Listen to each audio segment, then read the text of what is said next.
皆さんこんにちは、わたたびです。今回は面白そうな宿を見つけました。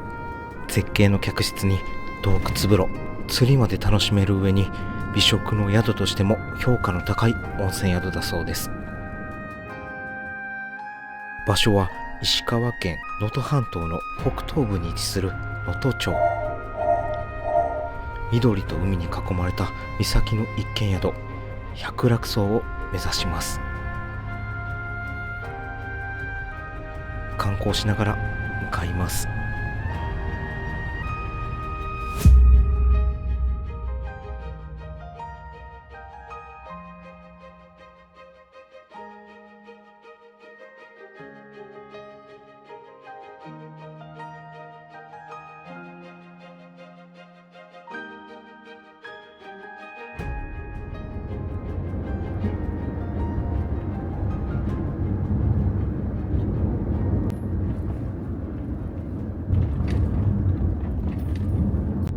あと10分で到着します。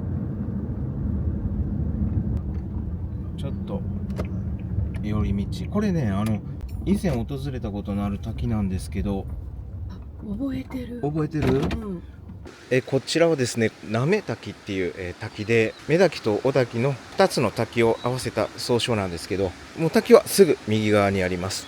で、滝がね、すごく見えるようになっていました。こちらですね、なんか以前はもっと迫力があったんですけど、こんな感じでですね、今地震や豪雨の影響で、このような状態になっています。以前来た時はね、この辺も草木が生えてて、自然の中に溶け込むような形でこの滝が流れてたんで、すごく良かったんですけど、今はこのような感じですね。倒木がたくさんあって、でこの川とかもですね、水の勢いで削り取られたような感じになっています。以前はここにね、柵があったんですけど、今崖っぷちに柵があります。有名な滝ではないんですけど、ここを通る人はね、必ず、こう目に入るんで立ち寄るような滝だったんですけど、今は残念な形になっています。見てわかる通りですね、震災や豪雨の影響がどれほどすごかったのかよくわかります。それではね、目的地の方に向かいます。再出発です。よいしょ。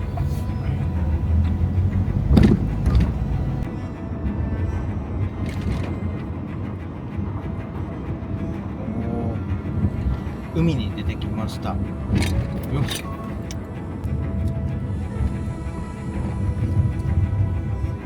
すっごく綺麗。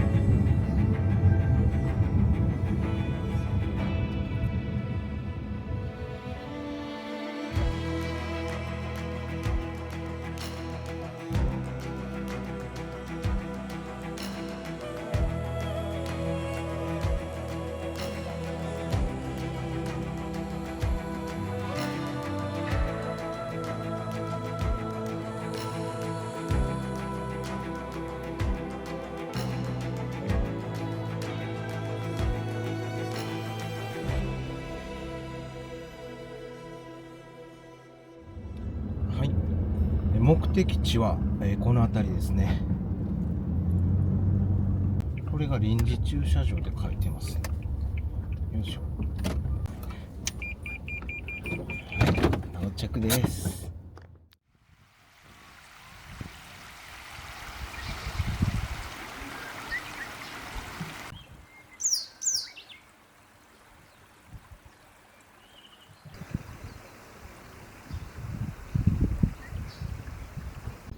こちらはですね、大沢間垣の里という場所で、この地域の特徴はですね、この家の周りを囲んでいる間垣と呼ばれる竹の垣根で、高さは4メートルから5メートルほどあります。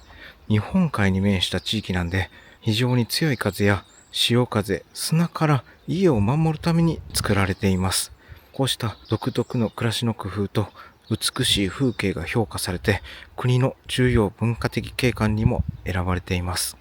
地域の方々が今も手入れを続けながらこの景観を守っています。ここから2キロ先にある上大沢というね、町に訪れたことがあるんで、今回はこちらに来ました。ここはですね、映画とかドラマのロケ地になったことがある場所です。こちらが港なんですけど、こんな感じで結構壊滅的状況となっています。この間垣があることによって異国のような雰囲気があります。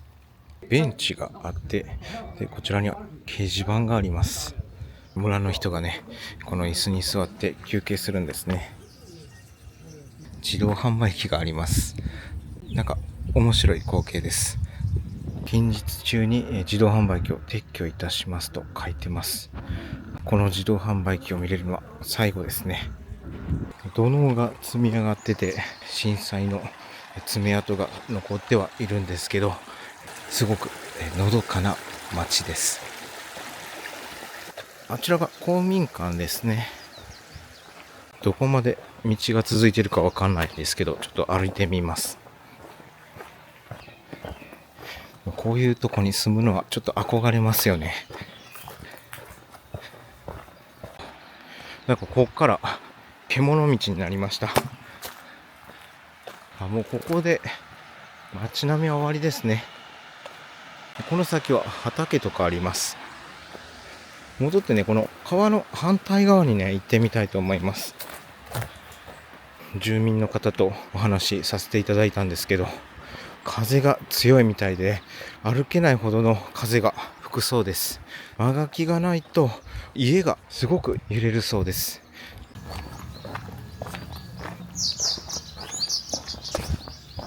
すごく立派な神社ですね。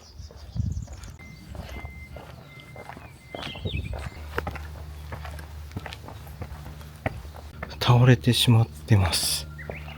この壁がすごく斜めに傾いてます。こちらは静浦神社ですね。この町では夏にお祭りがあるみたいです。すごく楽しそうなお祭りです。この本殿は震災に投じることなく今もしっかりと立っています。この奥が本殿かもしれません。こちら学校でしょうか。学校のような建物なんですけど、扉は開いてるんですけど、入ったらね、不法侵入になっちゃうんで入りません。でこの中もですね、結構もうズタボロですね。入り口にはロッカーがあります。靴箱ですかね。こちらの表彰状にはですね、輪島市立西穂中学校って書いてあるんで、こちら中学校だったんですね。向こうにですね、滝があるそうなんで、それを今回ね、見に来ました。街の散策はこれぐらいにして、滝を見に行きたいと思います。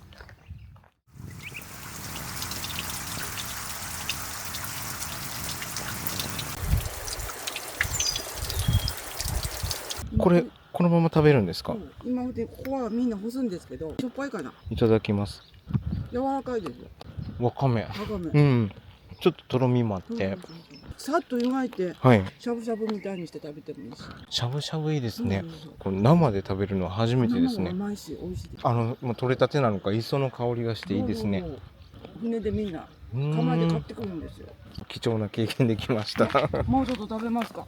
あんまり生なったら胃悪くなったりするしね、消化悪いから。あ、そうなんですね。これで柔らかいのこれ。ありがとうございます。通りすがりにね、わかめくれました。わかめをしがみながら歩いています。それでは向かいます。滝のそばまで行けるとはおっしゃってたんですけど、道が崩れてたりとかしてるみたいなんで、行けることは行けるみたいです。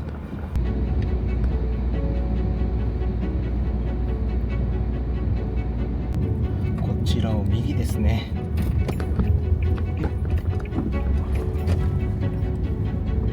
この先はですね、途中どこかで行き止まりって言ってました。土砂崩れの影響で U ターンできそうな場所に車を止めて、そこから歩いて向かいます。うわ、すごい。これか。うわうわうわうわ、うわ、積んでるね。通れるのこれ。ほんまに陥没してる。ほんまや。はい、石。怖っ。こんな道が 2,3 箇所あるって言ってましたね。これか。うわ、怖え。何これ、めちゃくちゃ怖いやん。車のね、もうすぐ横は崖ですね。で、その先にはダムがあります。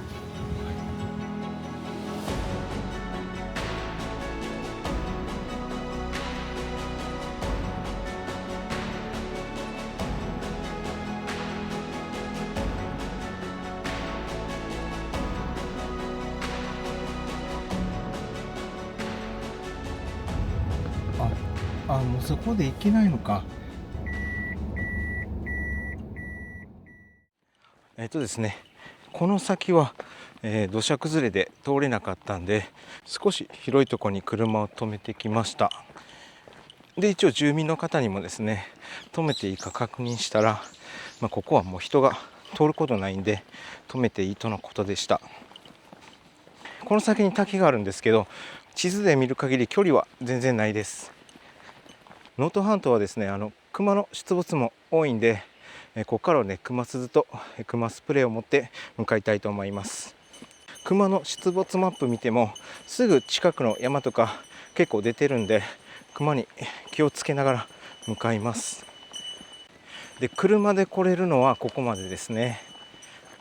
こんな感じで、本来はね、ここが道路だったんですけど、そこの斜面が崩れて今もうこんな感じになってます。行かれる方はいないと思いますけど、自己責任でお願いします。道路に積もった土砂の上を歩いていきます。で、すぐ右側はですね、渓谷になってます。すぐそこが集落なんですけど、さっきの集落とはもう全然違う風景になってます。雨の日とかはもう絶対来れないですね。危険です。すごく神秘的な滝があるんですけど、さっき住民の方に聞いてみたらですね、以前みたいに神秘的ではなくなっているようです。地面が上がってか土砂が積もってかは分かんないですけど、以前はこう滝をね見上げてたのが、今は滝と同じ目線にあるようなので迫力はないとおっしゃってました。うわ、すごい。すぐ下は崖です。あんまり端っこ歩いてたら自分体重重たいんで崩れちゃうかもしれません。すごい。相当揺れたんだと思います。で、道もですね、陥没してます。うわ、すごいな。ガードレールのポールってこんなに長かったんですね。初めて見ました。これを見ると自然の怖さがよくわかります。県指定天然記念物の名勝桶滝です。はい。で、入り口はこちらです。はい。多分ね、行かれる方もいないんで、もしかしたらこの道は荒れてるかもしれません。一応ね、階段にはなっているようです。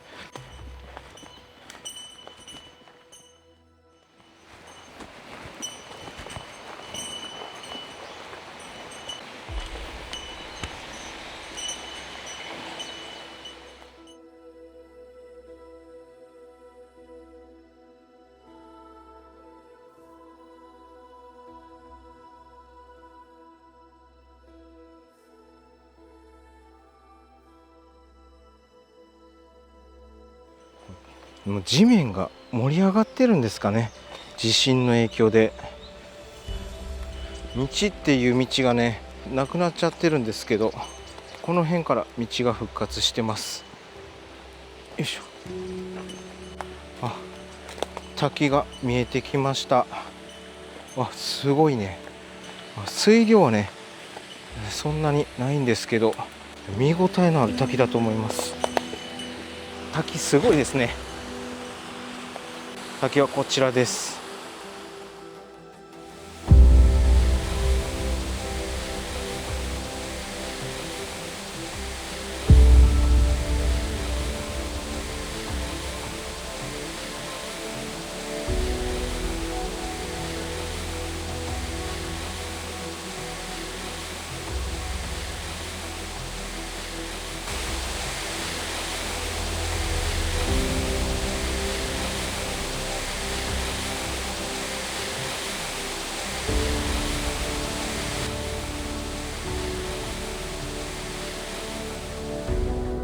はい、こちらが桶滝なんですけど、この巨大な岩にですね穴が開いてて、その穴から滝が流れ落ちてきています。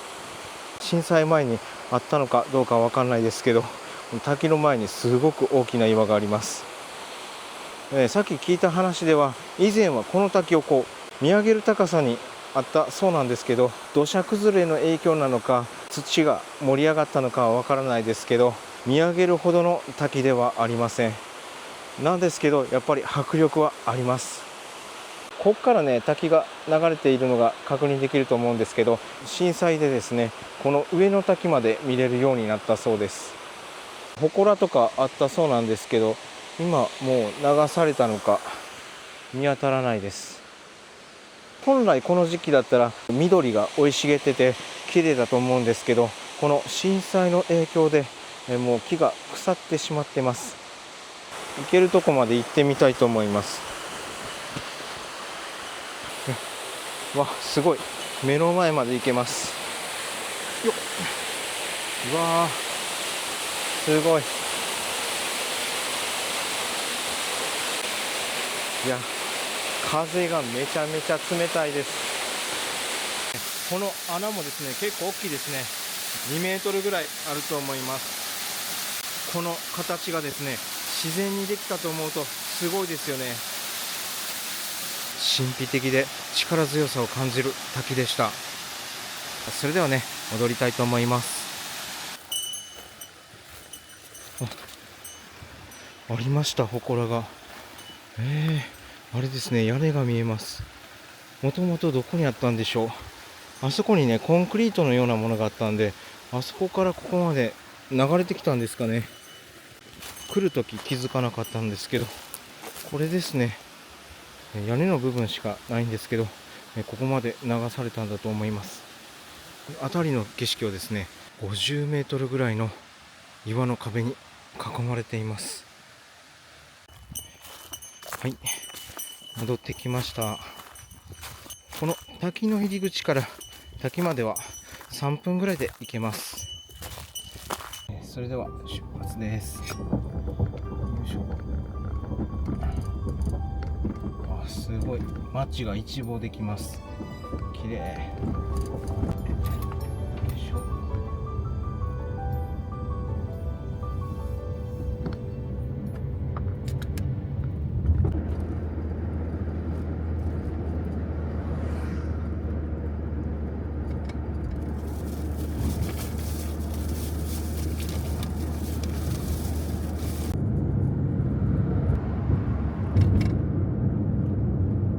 宿の近くの方までやってきました。残り11キロ、15分で到着します。何にもないね。うわ、すごいね。これどういうことなんやろ。うわ、もう手つかずの状態やね。なんか盛り上がってるね、地面が。こっちもこんなことなってる。盛り上がんねんね、こう。どういう原理かわからんけど。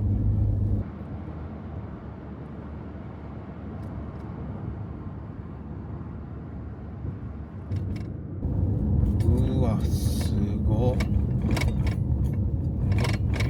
が崩壊してる、完全にね。うわ、すごっ。すごいな。あ、通れないですね。あ、行けるのか。あ、こういうことね。うわー、どこそこなんかもう道がね陥没してるというか、土砂崩れというか、すごいことになってます。はい、もう到着します。もうすぐそこですね。よいしょ。うわ、すごっ。イカがすごい。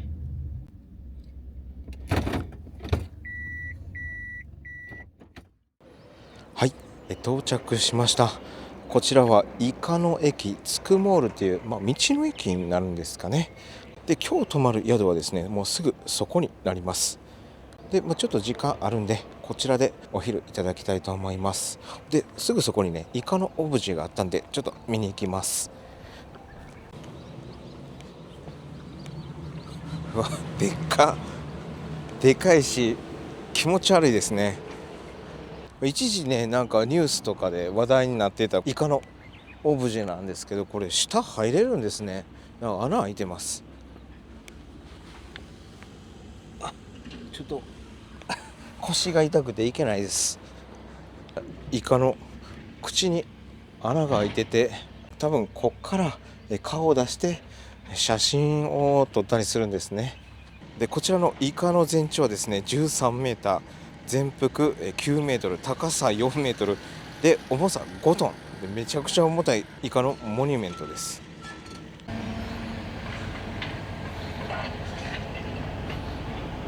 イカの駅って言ってるだけあって、多分ね、イカが食べれるんだと思います。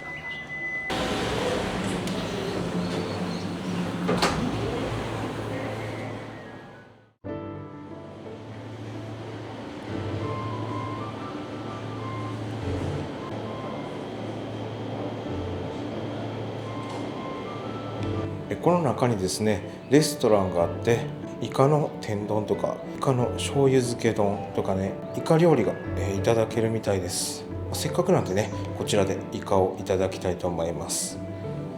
こちらお土産なんですけど、やっぱりイカがね、たくさんありますね。能登の魚醤、醤油が有名なんですね。能登のビールとかたくさんあります。店内は、こんな感じですね。すぐ左側が売店ですね。お土産とか売っています。で、この真ん中にですね、イカを釣るための疑似餌とか、あとこういう船の模型とか飾ってあります。人気のね、醤油漬け丼っていうのが完売してました。なので他のいただきます。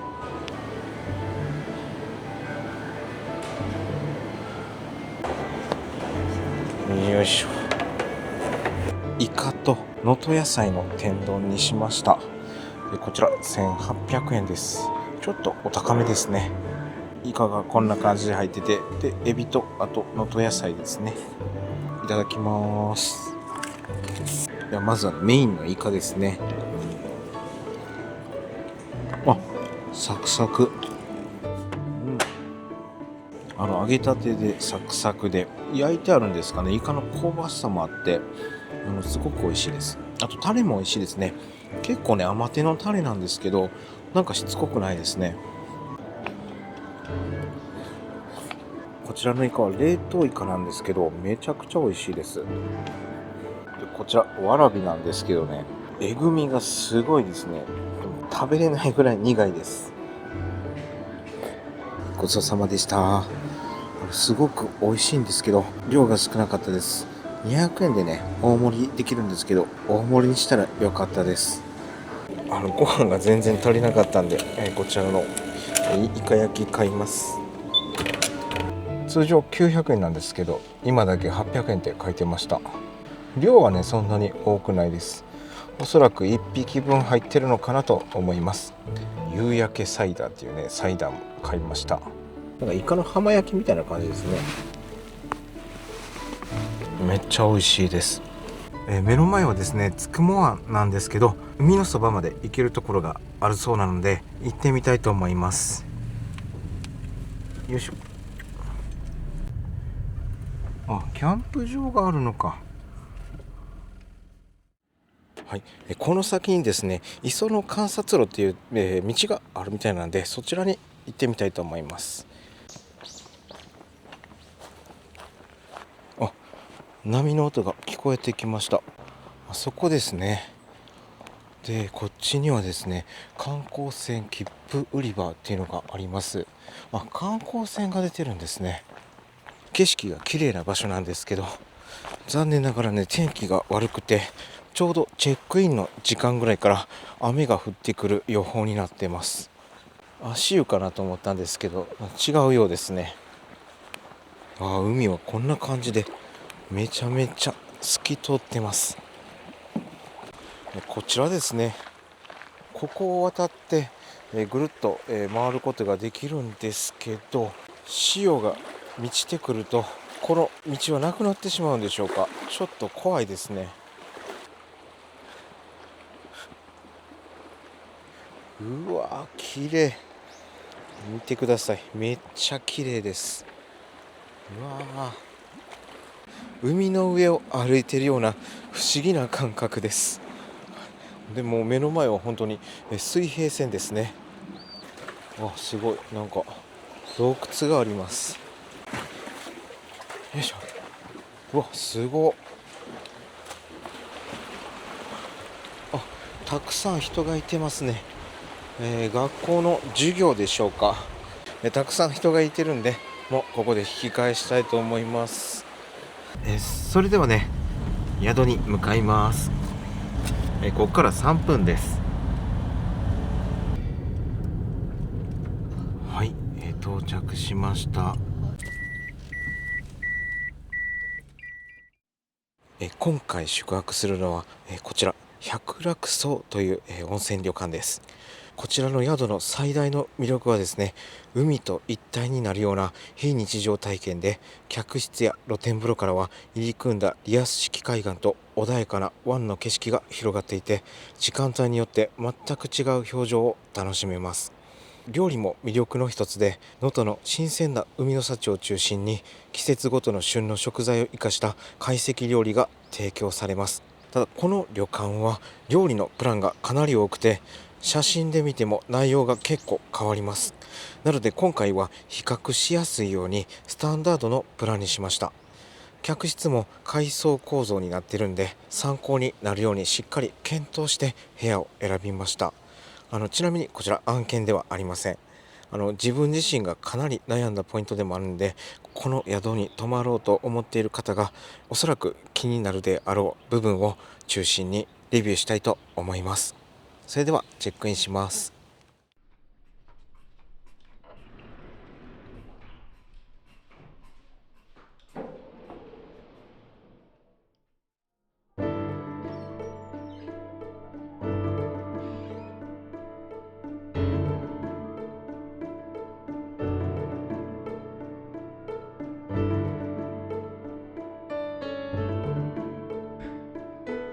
まずチェックインしたんですけど、こういう個室に案内されました。まだね、桜が咲いてますね。こっちの方は寒いんでしょうか。で、こちらお付き菓子です。玄関入ってすぐ、左側にフロントがあります。で、こちら正面がですね、売店ですね。で、こんな感じですっごくおしゃれですね。はい、高級感があります。で、こちらが売店ですね。能登の醤油とか、あとお塩ですね。で、地酒なんかも置いてあります。能登のお土産も置いてます。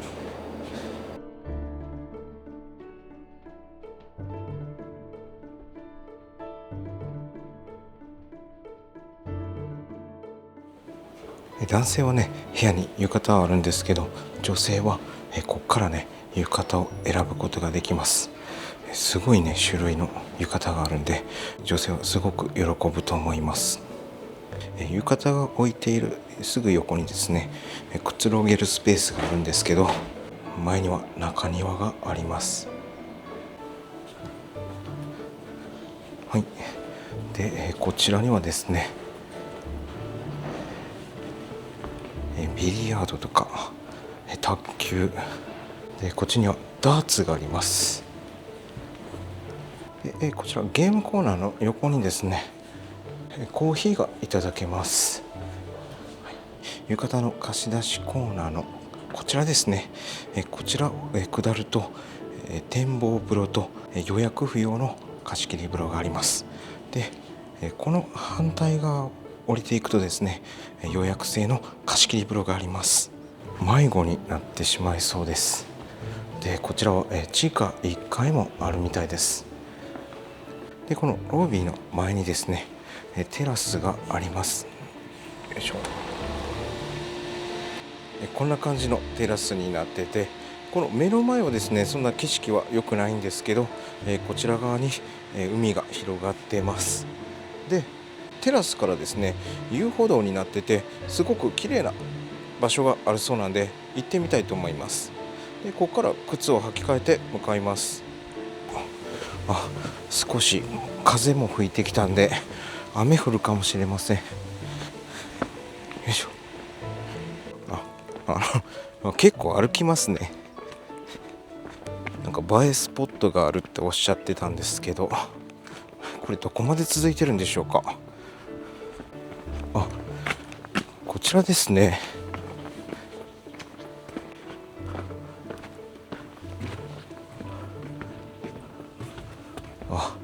確かに綺麗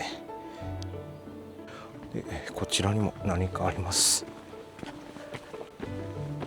よいしょ。展望台ですね。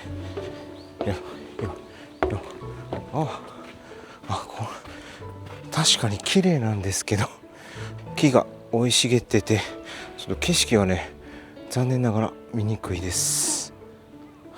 この滞在中の合間に来るのもいいかもしれません。今日泊まるお部屋はですね3階になります。こちらのエレベーターに乗って3階に上がります。地下2階にはですねこちら洞窟風呂があって、こちらでね釣りもできるそうです。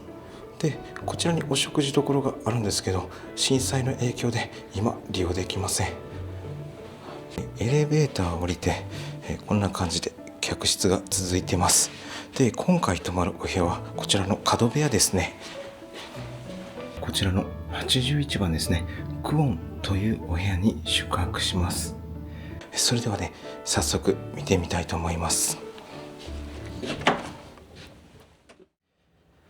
はい、まずこちら玄関ですね。玄関入って、右側ですね、こちら扉があります。洗面台があって、こちらおそらくトイレだと思います。トイレって書いてますね。モダンな作りでですねすごく清潔感があります。トイレの反対側はこちらお風呂ですね。はい、お風呂というかシャワーですね。こちらシャワールームになります。で浴槽はついてません。こちら洗面台には、ドライヤー、クレンジングオイルとか、ローションとか置いてます。こちらにバスタオルが置いてます。でこの箱は何でしょうか。こちらはアメニティですね。玄関入って左側がですねお部屋なんですけど、こちらですね、こんな感じの11畳のお部屋になります。こっちから見るとこんな感じですね。和モダンですごく落ち着いた空間です。でこちらの窓の向こうはですねもう絶景が広がってます。こちらにはテラスがあります。でもうテラスの前はつくも湾が広がってます。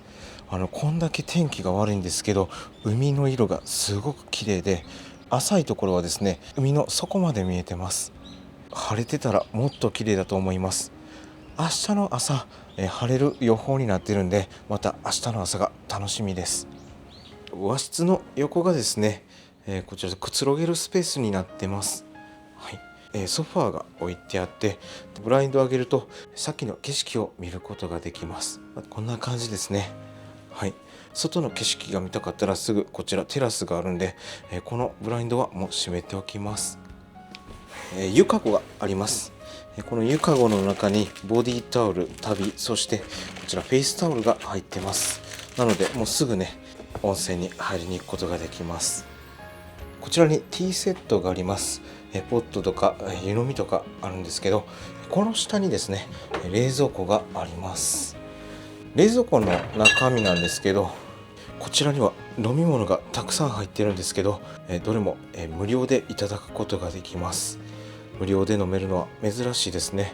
でこちらにはですね、レモンサワー、ポカリスエット、バヤリースのオレンジに三ツ矢サイダーで、この下にもですね、サントリーのプレミアムモルツにアサヒのスーパードライがあります。おそらくこの瓶はですね、水だと思います。あとお茶もありますね。でキンキンに冷えたグラスもあります。これが無料でいただけるのはすごく嬉しいですね。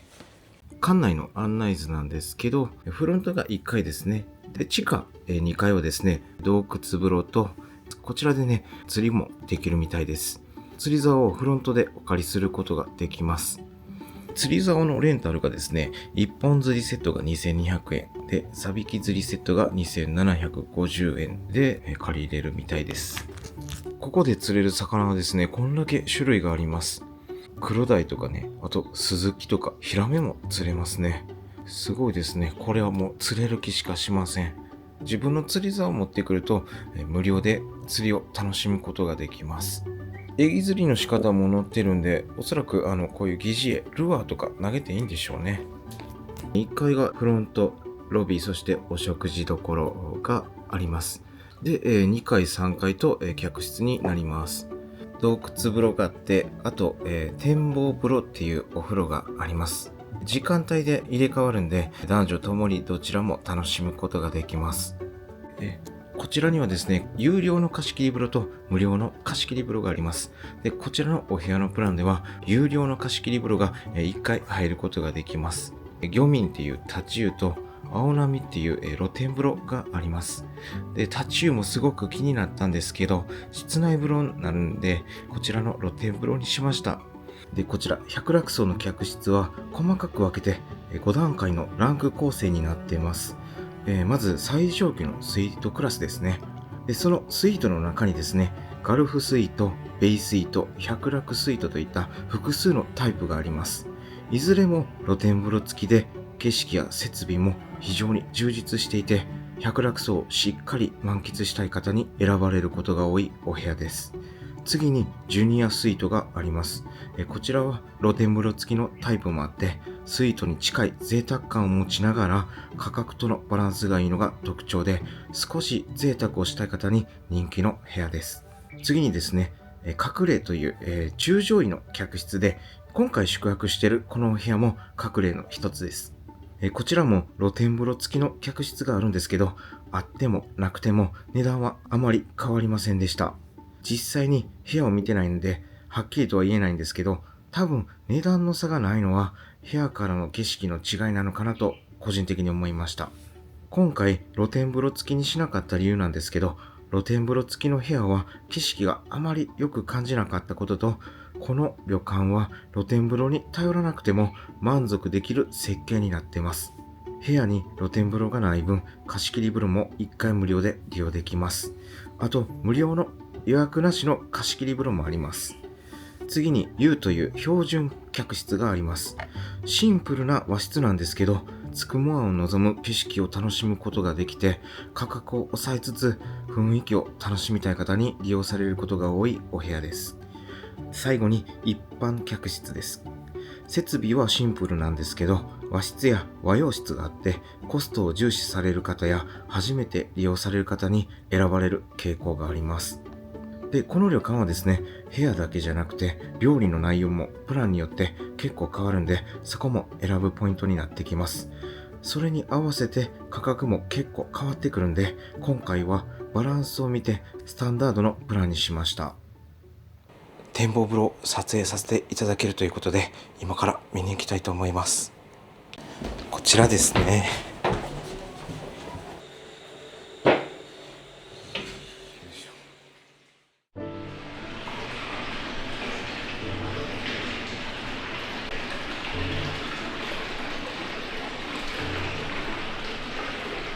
入ってすぐ右側にですね、洗い場が7つあって、でこちらに浴槽があります。浴槽の前はですね、絶景が広がってます。多分ね、暗くなると景色が見れなくなるんで、暗くなる前にこちらでゆっくりね入るのが一番いいのかなと思います。ただいまですね、翌朝の清掃時間なんですけど、こちらの洞窟風呂を撮らせていただけるということでね、今から見に行きたいと思います。地下2階に洞窟風呂と吊り桟橋っていうのがあります。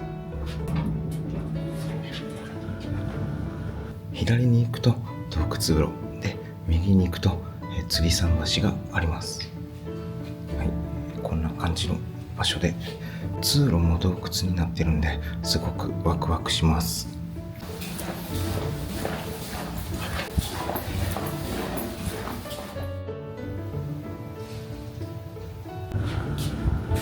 はい、こちらが洞窟風呂です。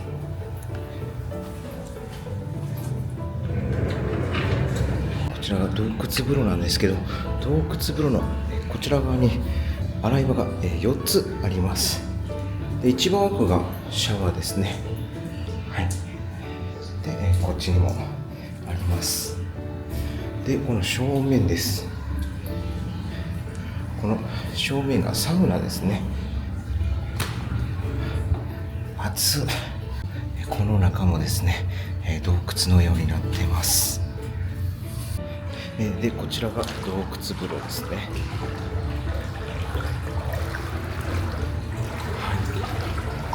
こんな感じの洞窟風呂で、青くライトアップされてるんで、すごく神秘的です。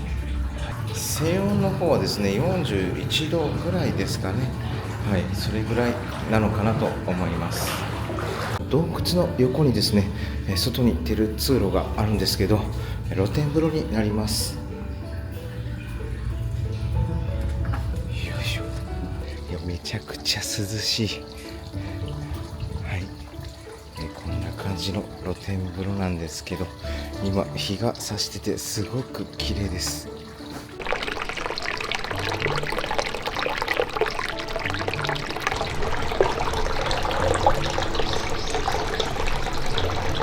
こっちから見るとこんな感じですね。こちらはもう1人しか入れないんで、本当にね、ゆっくり疲れます。ここに入りながら、この目の前の海を独占できます。露天風呂からの眺めはこんな感じです。いや、最高ですね。それではね、貸し切り風呂の方に入りに行きたいと思います。よいしょ。じゃあ右側ですね。そして右側、空いてるかどうかわかんないんですけど、あ、空いてますね。よし、はい、それでは入ります。よいしょ。こちらが脱衣所になります。はい、すっごく広いです。で、すぐ目の前がお風呂なんですけど、うわ、めちゃくちゃ広いし、源泉かけ流しですね。こちら泉質の方はアルカリ性単純温泉になります。もう浴槽の目の前はですね、海が広がっててすごく綺麗です。晴れてたらもっと綺麗だったと思います。左側にですね、洗い場が2つあります。なのでこちらの貸し切り風呂で体を洗うこともできます。早速入りたいと思います。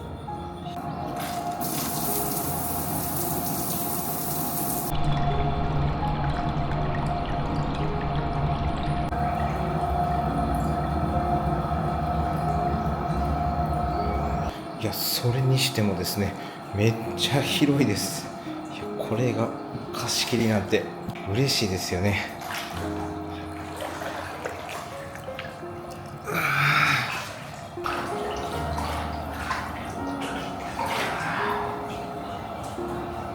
静音の方もすごくちょうどいいですね。41度ぐらいでしょうか。それぐらいだと思います。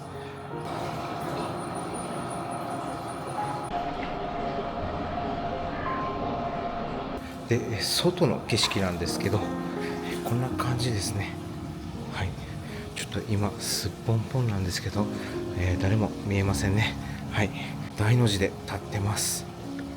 すごくいい湯でした。それではね、別の貸し切り風呂に行きたいと思います。よいしょ。 OK。 フロントでね鍵をもらってきました。うわ、すごい壺。あ、すごい壺。あ、こちらですね。で、青葉という貸し切り風呂を予約しました。こちらはですね、立ち湯で室内風呂になるんですけど、こちらの青葉は露天風呂になります。それではね、早速入りたいと思います。よいしょ。はい、おー、すごい壺。はい。あ、すごいですね。めちゃくちゃ広いです。こちらが、洗面台で、すぐ横はですね、こんな感じでくつろげる、スペースになってます。で、目の前はすぐ露天風呂なんですけど、もうこの洗面台がめちゃめちゃおしゃれです。大理石かわからないですけど、こんな感じの大理石の、ような洗面台です。こちらには果物がありますね。お一人様1個無料で、こちらのオレンジの手絞りジュースが作れるそうです。すごいですね。こんなサービスあるんですね。で、こちらにアメニティも置いてます。ただバスタオルとかフェイスタオルは置いてないで、部屋から持ってくる必要があります。で、こちらがですね、露天風呂なんですけど、シャワーが両サイドにあります。で、こちらがお風呂ですね。はい。はい、こんな感じの露天風呂です。で、目の前は海なんですけど、ちょっとした庭になっているんで、すごく風情がありますね。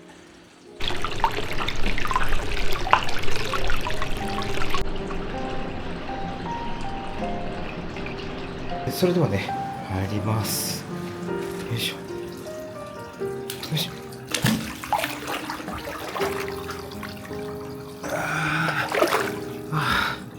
最高。ちょっと厚めに設定されてます。42度ぐらいですかね。ただ外がね、すごく肌寒いぐらいなんでちょうどいいです。無色透明のお湯で温泉のいい香りがします。で、こちらは源泉かけ流しのアルカリ単純温泉です。気持ちいいな。あそこの風が冷たくてすごく心地いいね。そういいね。楽しみにしてたこちらのオレンジいただきます。お、スッて切れます。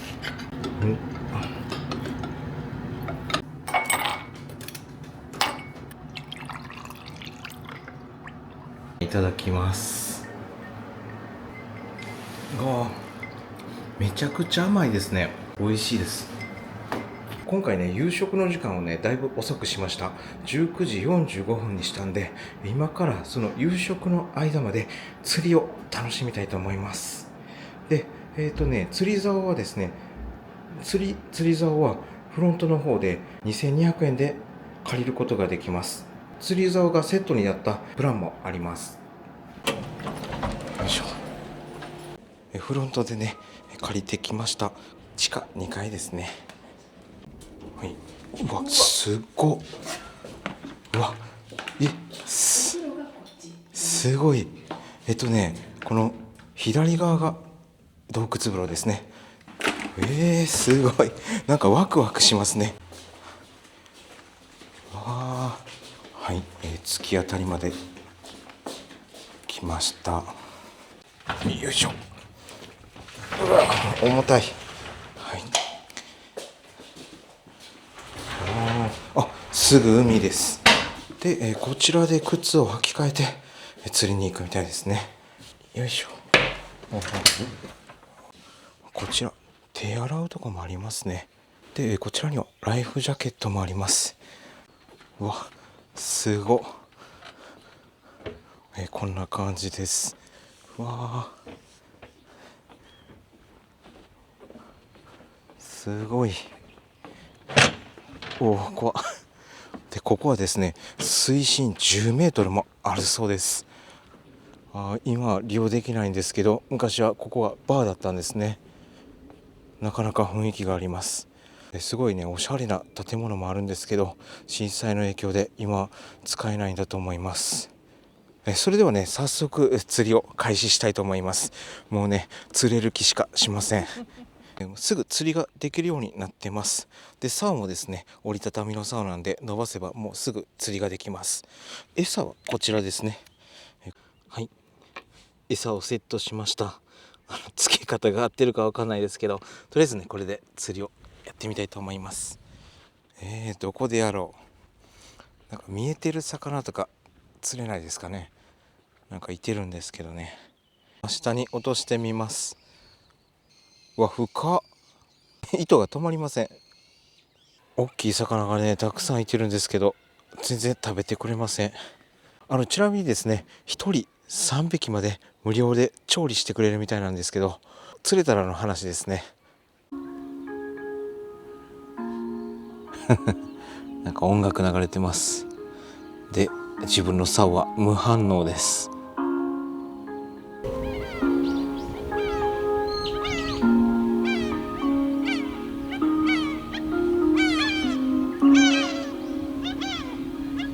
大量エビ作戦でいきます。これで魚も食欲そそるでしょう。そう簡単には釣れないんですね。暗くなってきました。全然魚も釣れません。根がかりしてね、針が切れたんですけど、また新しい針くれました。ただこれフロントまでもらいに行くのめちゃくちゃ遠かったです。今ここにね、竿を立てかけて遠隔で釣りしてます。だんだん暗くなってきました。もう諦めきれずずっとやってるんですけど、やっぱり釣れませんね。さっき大きい魚がね、餌食べたんですけど、それ以降何の反応もありません。いや、もう限界ですかね。全然釣れません。夕食まではまだ50分ぐらいあるんですけど、夜の海が不気味すぎて、もう手前で釣りしてます。もう完全に日が落ちました。暗くて気持ち悪いんで、部屋に戻ります。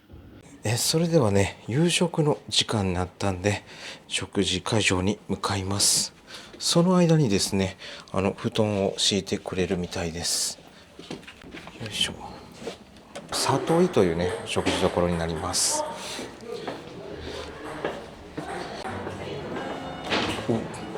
はい、こちらですね。こんな感じの個室です。はい、こちらがお品書きです。はい、このお品書きを、見てみるとですね、ほとんど能登の食材を使ってます。よろしければ食前酒継がせていただきますので、杯お持ちください。はい、失礼いたします。こちらの食前酒がですね、能登ちくはというですね、こちらの東総からお車で20分ほどの距離にございます。風間酒造で作られているお酒でございます。わかめと能登で採れたタケノコを使用しております。磯の香りがね、すごくします。いただきます。まずはね、タケノコから。牡蠣の出汁がすごく出てる。でもタケノコの味もね、しっかりしてますね。プリプリですね。濃厚でクリーミーですごく美味しいです。この汁飲みたいぐらい美味しいですね。すごくおしゃれ。こちら海女さんが手作りで取ったおさをそのまま羽二重蒸しにお入れしております。またですね、中央にはアワビを蒸したものがございまして、温かいうちにぜひお召し上がりください。こちらアジの棒寿司でございまして、この季節特にアジがですね、脂が増しますので、脂が乗ったアジを棒寿司でお召し上がりいただいております。煮だことふきの炊き合わせでご用意しております。上にはですね、からしをお乗せしておりまして、こちらが福井県産の地がらしをお乗せしております。次、よもぎごま豆腐、上にですね、順番に大徳寺府というお麩をお乗せしております。また赤いクコの実もございます。こちらが富山湾で採れたホタルイカ使用しております。上には酢味噌をお乗せしておりまして、下に土佐酢のお酢を使ったジュレを敷いております。いや、すごいのが来ました。お花がね、こう敷き詰められてて、めちゃくちゃおしゃれです。この台の上にこんな感じでお料理が並んでます。取り分けていきます。料理もあったかいですね。器がねすごく綺麗なんで、この上に乗せてもすごく映えます。こんな台に乗ってました。いただきます。海女さんが手づかみで取った青さが乗ってます。このお出汁が美味しいですね。青さのね風味がガツンとくるんかなと思ったんですけど、ほんのり青さの風味がします。これタイのマコだそうです。いただきます。あ、うまっ。ちゃんとタイの味するマダコの煮付けですかね。柔らか、タコのうま煮みたいな感じですね。おしゃれな器に入ったホタルイカですね。プリップリですごく濃厚で美味しいです。今の時期のアジは脂がすごく乗ってるそうで、もう見た感じ脂乗ってるのが分かります。はい、表面をね炙ってて、まず口に入れた瞬間香ばしさが広がります。酢飯もですね酢が強くないんですごく好きな押し寿司です。すごくどえらいのが来た。失礼いたします。うわあ、お作りなんだ。なんかこらふうでしたね。でこちらが甘エビとカジキでございまして、透明な器にございますのがテイガイと言いまして、本当に希少に取れるものでございまして、能登で取れたものは能登で消費するくらい希少なものとなっております。ドライアイスの演出もあって、すごくね若い子に受けそうな感じの料理ですね。こんなすごい器に来ました。他の旅館では出てこないような、ね、魚種を使用されていて、器だけじゃなくてですね、この素材そのものもこだわっているのがよくわかります。まずはカジキからね、いただきます。油が乗ってるんですけど、めちゃくちゃあっさりですね。提供していただくお料理、こちら失礼いたします。こちらが能登フグでございまして、はい、太白ごま油というごま油混ぜておりまして、加えまして黄ニラ、七味を混ぜております。しっかりと味がついておりますが、テイスバにございます海洋深層水のお塩もぜひつけていただいてお召し上がりください。すごい。でっけえなめこという名前のなめこをご用意しております。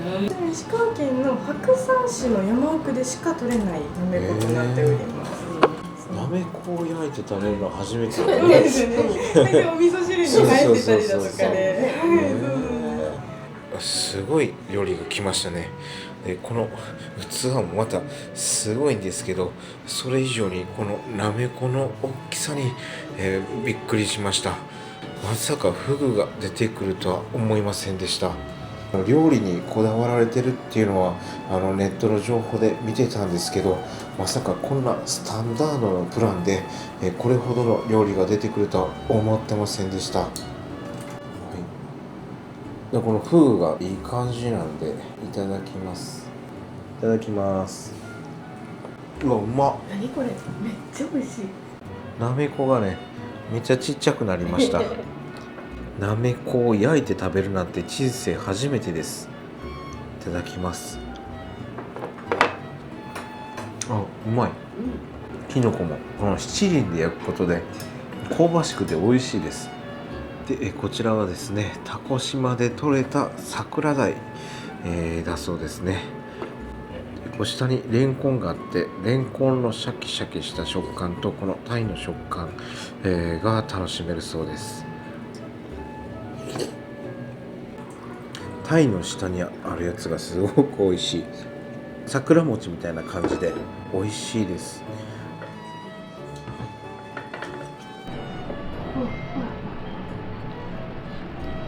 お鍋が出来上がったんですけど、蓋開けた瞬間すっごくいい香りがしてます。このお出汁のいい香りとでこのごぼうが入ってるんでね、ごぼうの香りがたまりません。よいしょ。ただきます。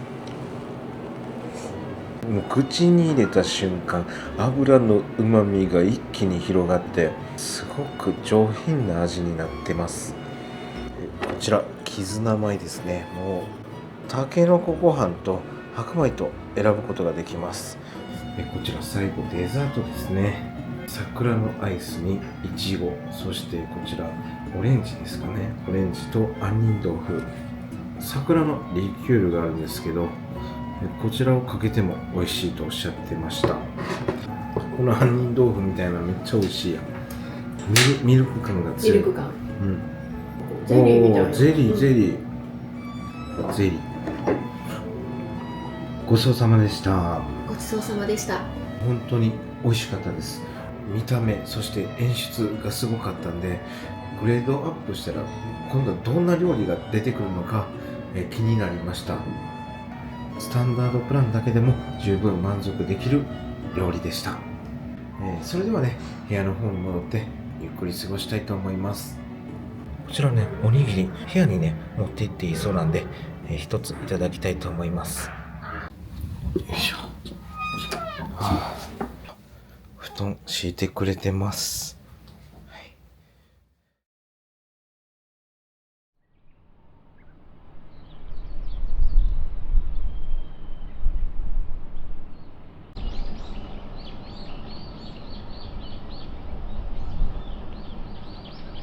おはようございます。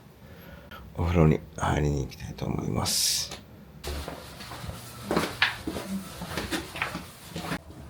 開いてます。よいしょ。よ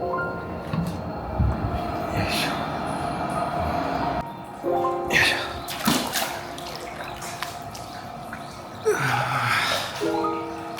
朝からこの海を眺めながら入る露天風呂、最高です。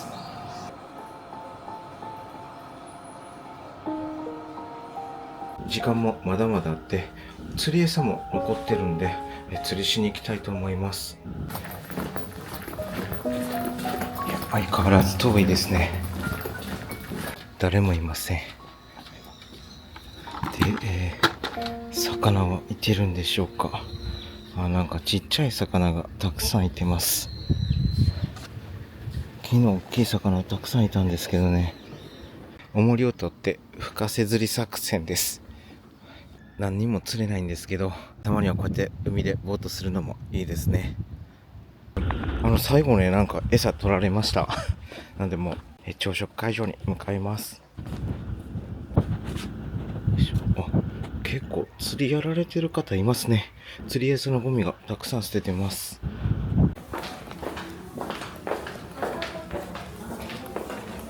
ありがとうございます。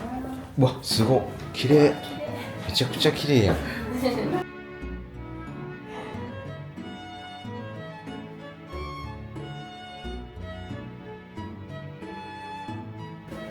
こ個室なんですけど、めちゃくちゃ綺麗です。晴れの日のこの海を見ることができてよかったです。本当にね、綺麗です。朝食はこちらです。すごく数の量も多いです。で、朝食もですね、2000円ぐらいでグレードアップできたと思います。こちらの朝食もスタンダードのプランになります。で、サラダとか、あとこちらですね、塩辛とか、漬物とかあります。こんな感じですね。で、こちら、能登のカレーと、能登フグ、そして能登しいたけです。朝食もですね、この産地にこだわられてます。で、こちらにおひつがあるんで、はい、結構ありますね。はい、おかわりすることができます。はい、いただきます。いや、見てください、この景色。めちゃくちゃ綺麗。はい。で、こちらですね、自家製の飲むヨーグルトですね。美味しい。すごく美味しいね。クリーミーやね。そう、すごいミルクっぽくて美味しい。いや、すごいね。こんな景色の中でご飯食べれるとは思ってなかった。いいね。いいよね。朝からフグですね。かなりちっちゃいんですけど、一応ね、能登フグだそうです。で、こちらのカレーもすごい身がふっくらしてます。この海の青さがほんとすごい。こちらの個室もですね、芸能人格付けチェックのガクトの部屋みたいな音楽流れてますこちらデザートのプリンです。塩とカラメルソースで食べても美味しいそうです。はじめにそのまま食べて、次にお塩で食べて、その次にカラメルソースで食べて、最後にこの塩とカラメルソースを混ぜて食べても美味しいそうです。美味しい。意外と合いますね。甘いのが苦手な人はね、このお塩をちょっと振って食べるといいと思います。ごちそうさまでした。ごちそうさまでした。すごく美味しかったです。で、この景色もいいんでね、余計美味しさ倍増です。でこちら今日の朝食もスタンダードプランなんですけど、こんな感じで、料理にすごいこだわっていることがね、よくわかりました。なので、この朝食もですね、グレードアップすると一体どんな料理が出てくるのか、すごく気になりました。はい。朝食食べて少しゆっくりしました。今からチェックアウトするんですけども、こちらの気になるお値段の方ですね。カクレという中上位の客室で全てスタンダードのプランになります。大人2名1泊2食付き64,900円でした。高級旅館といえどかなり安いと感じました。とは言ったもののスタンダードプランなんでかなり安く泊まることができました。スタンダードのプランなんですけど、料理もすごく良くてですね、器も盛り付けも演出も全て良かったです。旅館の方の対応もすごく良かったです。今回はスタンダードプランでしたけども、グレードアップしてもいいのかなと個人的に思いました。こちら、露天風呂付きじゃないお部屋にしたんですけども、そちらもね、正解でした。こちらには洞窟風呂、展望風呂、貸し切り風呂が2つあって、部屋に露天風呂がなくても、十分楽しめる宿でした。景色が売りなんで、この景色のいいお部屋にしたんですけど、寝るだけだから景色はいいよという方は、もう少し料金の安い一般客室にして、お料理をグレードアップしてもいいのかなと思いました。で、滞在して思ったことなんですけど、お風呂がね、たくさんあって、で、釣りも楽しめるんですけど、一泊じゃ全然物足りなかったです。で、プランを見てみると、24時間滞在できるプランもあったんで、この宿をゆっくり楽しみたいんだったら、24時間のプランもしくは連泊するのがいいのかなと思います。15時からのチェックインだと、個人的には物足りませんでした。なので、24時間滞在できるプランにしたらよかったです。それではね、チェックアウトします。よいしょ。それでは次の目的地に向かいます。はい、今回はですね、能登半島にある百楽荘に宿泊してみましたが、いかがだったでしょうか。絶景が望めて、でお料理もね、本当にすごく良かったです。それではまた次の動画でお会いしましょう。最後までご視聴ありがとうございました。